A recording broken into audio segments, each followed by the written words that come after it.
Good morning and welcome to everyone.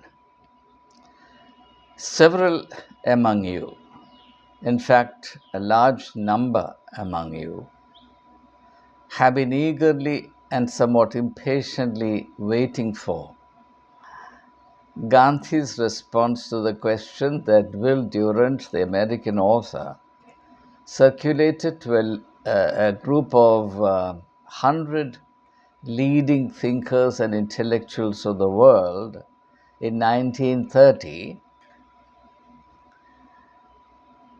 Three among them were Indians. I have already examined the responses of the two Indians, namely Pandit Jawaharlal Nehru and Dr. C.V. Raman, to this question. And now the time has come for us to look at the response from Mohandas Karamchand Gandhi, otherwise affectionately referred to as Bapuji or Gandhiji, or simply the father of the nation, Rashtrapita. What I shall do is to read this letter leisurely and offer my comments. I'll try and make my comments as brief as I can, but since Gandhi is distinguished for his brevity, sometimes I may have to offer somewhat extended comments, but I'll try to economize my words. I must also apologize for the delay in sharing this precious letter with you. It was largely because of my physical dislocation. I've been traveling a bit in the last few days, which accounts for the delay in sharing this very great treasure with all of you. And I thank you for your patience, above all for your keen interest. Let me now share the text of Gandhi's letter dated 22nd July 1931 to Will Durant. Dear friend, your letter of 5th June 1930.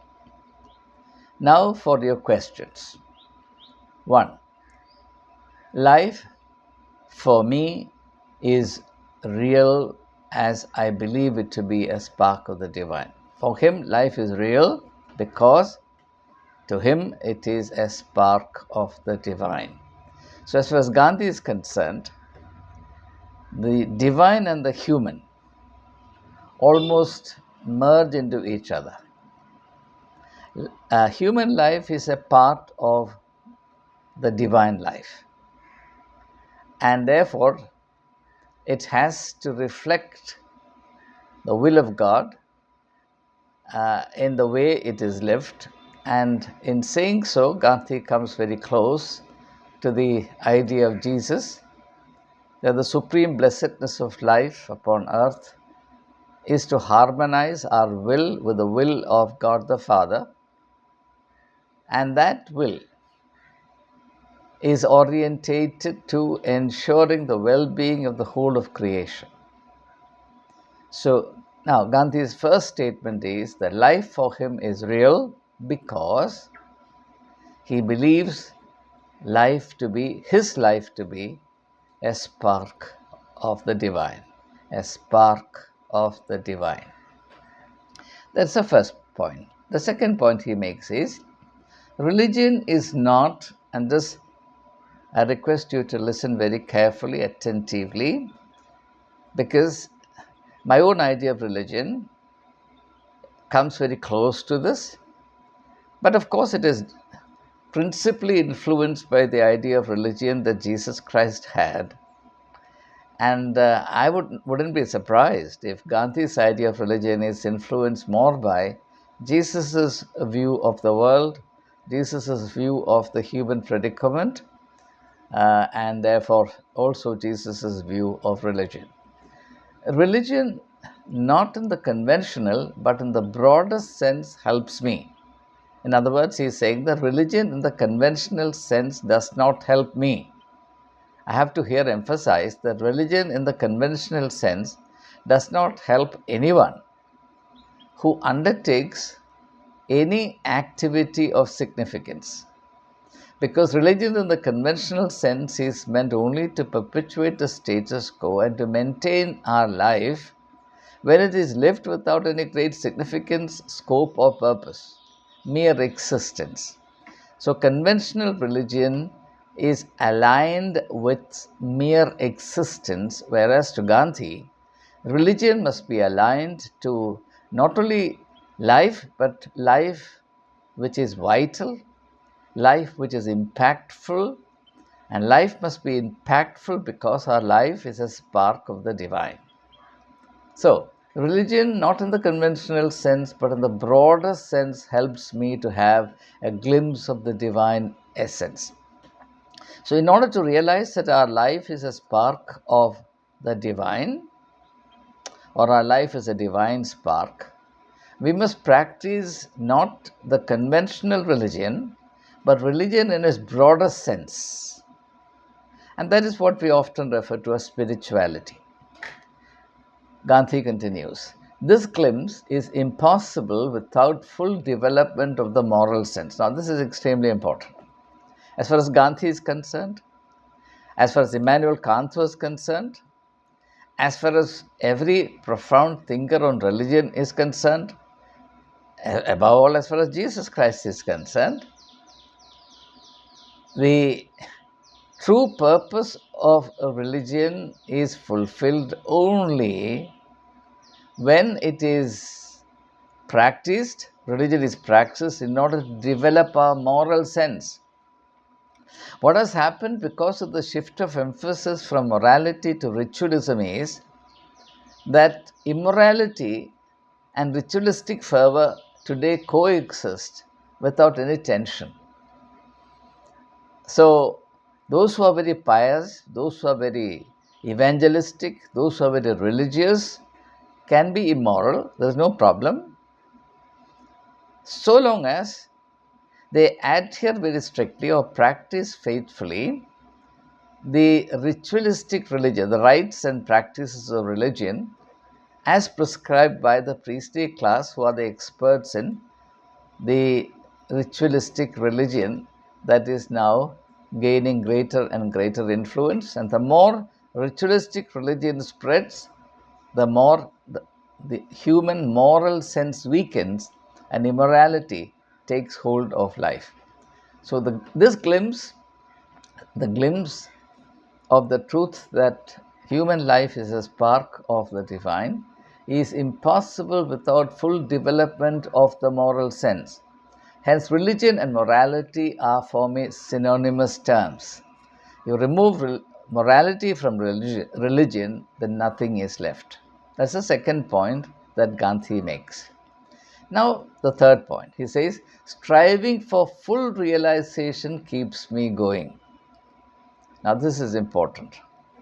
Now, here I find a very strong echo of the teachings of Jesus Christ. When Jesus said, you must have life in all its fullness, it means pretty much the same thing that Gandhi experienced, namely, the health and vitality of life is safeguarded only through the striving for full realization. Now, parochial religion, sectarian religion, denominational religion confines us and limits us in our awareness and our realization. The less we know about things, the better. But Gandhi says the exact opposite is what is needed. We must strive for full realization. And he says that keeps me going. The fourth point. This strife is a source of whatever inspiration and energy I possess. Now, this is to me a very, very important insight. Most of us live our religious life in a state between sleep and wakefulness. Or to borrow the words of the book of Revelation as applied to the church in Laodicea, you are neither hot nor cold, but lukewarm. Gandhi says that will be the plight of everyone unless we strive for full realization. And that strife is the guarantee that we will not become like living corpses through the practice of ritualistic religion. So, this strife is a source of whatever inspiration and energy I possess. Inspiration and energy are the two things that we don't associate with our religious life, the life of nominal Christianity or nominal religiosity. It is undertaken, it is experienced as a kind of painful discharging of an obligation dictated by habitual attunement to certain practices. And our heart is not in it, our soul is not in it, and we are not mindful of the significance of what we are doing. And it's a kind of sleepwalking through our religious life. The fifth point Gandhi makes is that he says, my consolation and my happiness are to be found in the service of all that lives, service of every form of life. My viewers would recall that Gandhi, in the midst of the great conversations regarding the destiny of India that took place between the top leaders of the Indian freedom movement, would break off these very significant parleys in order to go and feed his goat, which sometimes irritated his associates who did not understand the spiritual meaning of what he was doing. Gandhi's point is, if you don't respect life in all its forms, you will not respect life in any of its forms. So it is respect in general for life as life in every form of its manifestation is the quintessence of the spiritual vision according to Gandhi. And I have to say that this is certainly the vision of every spiritually enlightened person. This is certainly the vision of Jesus Christ. But unfortunately, all these things have been cast out of our spiritual awareness, and our spiritual sense has been reduced very pathetically to this kind of mechanical repetition of certain rituals and practices. So, my consolation and my happiness are to be found in the service of all that lives, because the divine essence is the sum of all that life. Then all of us would immediately recognize that the spiritual vision of Mother Teresa was also similar to this, because she realized, and all her life she lived on the realization, that serving the poor and the destitute, the suffering, the neglected, is the best way to come closer to God. So, the life of every human being has profound divine significance. The life of a pauper, the life of a leper, the life of a poor man, the life of a rich man, the life of a saint, the life of a sinner. Everything has divine significance. And that's the vision, that's the conviction that led Gandhi and sustained all his activities throughout his life until he fell to the bullets of a religious fanatic who thought that killing Gandhi was the best service he could do to his religion. The next point Gandhi makes is, my treasure lies in battling against darkness and all forces of evil. My treasure lies in battling against darkness and all forces of evil. Now, here there is a slight difference between Christianity and Gandhi. Jesus Christ said, do not resist evil, but overcome evil with good. In Hinduism, there is a mandate to resist evil. Actually, the Hindu teaching is that if you happen to witness injustice being practiced on someone, if you happen to see somebody being subjected to violence and you keep quiet about it, then you are complicit in that crime. You are as guilty, as culpable as the one who is practicing that violence in front of your eyes. Now, it is not that Christianity or Jesus Christ mandates religious or ethical indifference. It is that the strategy is different. Jesus' point is that if you resist evil, and very often you resist evil without due preparation, what happens is that in the process of resisting evil, you come down to the level of evil, and therefore, in the very process of battling evil, that evil which you battle penetrates you, and you succumb to that evil, and you end up through that very fight against evil as the evil itself. So it is not that evil is to be allowed a free run in this world, but that we must overcome evil. That is to say, come upon that particular manifestation of evil from a position higher than that of the position of evil, and that position is the position of good. Therefore, Jesus says, overcome evil with good.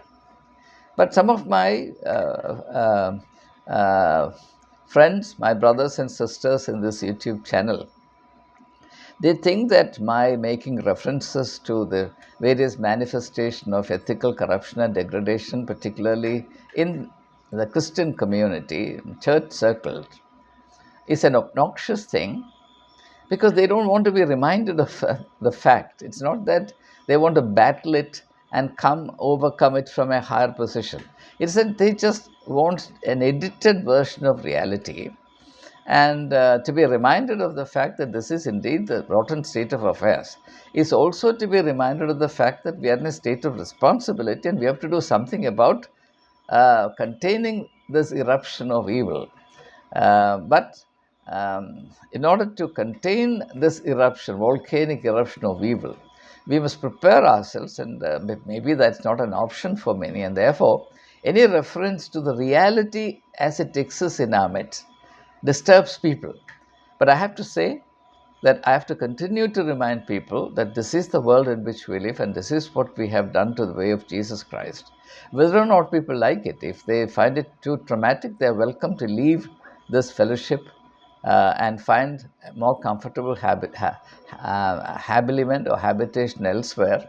I'm least bothered about numbers, as you know, but I claim for myself the freedom to form my material in fidelity to the purpose I have in mind. I'm not a YouTuber. I'm someone who is committed to the way of Jesus Christ and absolutely convinced about its incomparable merit, greatness, glory, and its redeeming, refining power. And whenever that is being undermined, it's difficult for me to keep quiet. So I propose to continue in the same manner without any dilution. I have to state it up front. So again, to repeat Gandhi's words, my treasure lies in battling against darkness. Now, for example, if Gandhi had adopted this view that's recommended to me by some of my friends, he would have said, well, the British are ruling us. If I resist them, it's just too bad. If I say that they're doing some wrong, it's just too bad. Keep saying that everything is fine, life is beautiful, God is great, God is in power, the British also will become Indians, all kinds of pietistic, baseless hopes. If Gandhi had adopted that view, we would still have been the subjects of the British Raj. And even after the British Raj crumbled, we would still have been the slaves of the British, expired British Empire. Let's go on. You asked me to write, we have now come to the last stanza. You've asked me to write at leisure and at length if I can. Unfortunately, I have no leisure. Therefore, writing at length is an impossibility. It's understandably if Gandhi is busy because he was spearheading the freedom movement, freedom to liberate the 320 million Indians. 320 million Indians, which is approximately the total population of America today. In 1930, the population of India was 320 million. So Gandhi was in charge of the destiny of a vast sea of humanity comprising 32 crores or 320 million people. And certainly it makes sense that he was busy. But the thing is that even in the midst of the extremely busy life that he led, he found the time to respond to a letter, a philosophical letter, written by Will Durant. Whereas most people would offer their state of busyness, not busyness, but busyness, as an excuse for not responding at all. How many people, how many among us offer a lack of time as an excuse for not listening to some relevant thoughts? Nobody has time. Contemporary life is characterized by two things. One, nobody has time. Second, everybody is hard put as to how to kill time. These are the two phases of modern life. However, that's not my main theme, therefore, I will not work further along that path.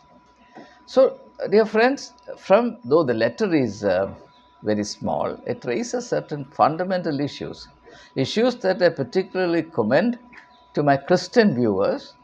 Certainly, they are relevant to all others, but I think it's more keenly relevant to my Christian viewers because this addresses some of the very unfortunate dogmatic assumptions that Christians have come to hold simply because these ideas have been inculcated in them, and they've been brainwashed into believing that leading a passive life, leaving everything for God to do, reducing our spiritual life to the mere practice of certain rituals, ignoring the duty to develop a moral sense and to abide by it, above all, the duty to actively seek the will of God and to abide by the will of God, making the will of God prevail in the life and affairs of human beings in this world. Our religious life is blissfully free of all these things. No strife, no responsibility, no burden. Only privileges, entitlements, protection, blessing. We have reduced spiritual vision into a joke. And if Gandhi had that idea of religion, he would have been a big zero. And this must make us realize that our life is empty of substance because of the very vacuous, empty, barren religiosity that we entertain and practice. And unless and until we wake up to the spiritual poverty that we have embraced, or the spiritual poverty that's been thrust upon us, we will waste this earthly life and end up in a state of utter barrenness and futility against which Jesus himself warns us. Jesus says, "Abide in me and I in you, then your life will be fruitful." From start to finish, Jesus prescribes that the yardstick by which the health and wholeness of our spiritual life must be measured is the yardstick of fruitfulness, the impact of our life. If we are existing merely to ourselves, then our life has no impact. Then no moral sense is required. Rather, moral sense is a liability. Then we cannot believe that our life is a spark of the divine. Then we cannot accept the fact that it is an inalienable aspect of the blessedness of life, that there is a duty to struggle towards greater awareness and greater realization, which is a word that Gandhi uses here. So, as far as I am concerned, though this letter is a small letter and points are made in the bullet form, it has plenty of food for thought, particularly for Christians. I say that again and again. And therefore, I'm very grateful to Gandhi for responding to Will Durant's very beautifully formulated letter.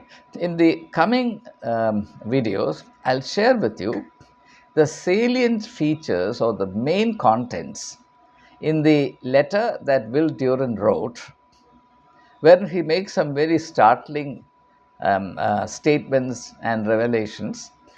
The letter that he addressed to this list of 100 outstanding thinkers spread all over the world, and Nehru and C.V. Raman and Gandhiji being 3 Indians included in that list.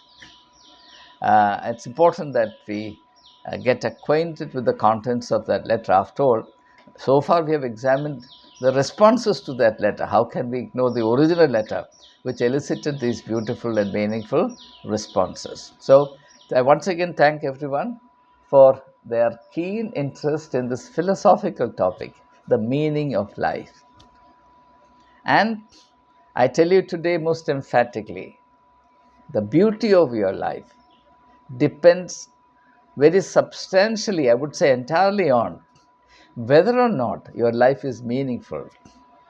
No meaningless life can be beautiful, and every meaningless life is a burden. When Jesus says, "Come to me, all ye that labor and are heavy laden, and I will give you rest," what he means is not that your life will become empty of all struggles, all responsibilities, all tasks to perform. What it means is that he will make your life meaningful and purposive, so that your life becomes a great blessing, both for yourself and for others.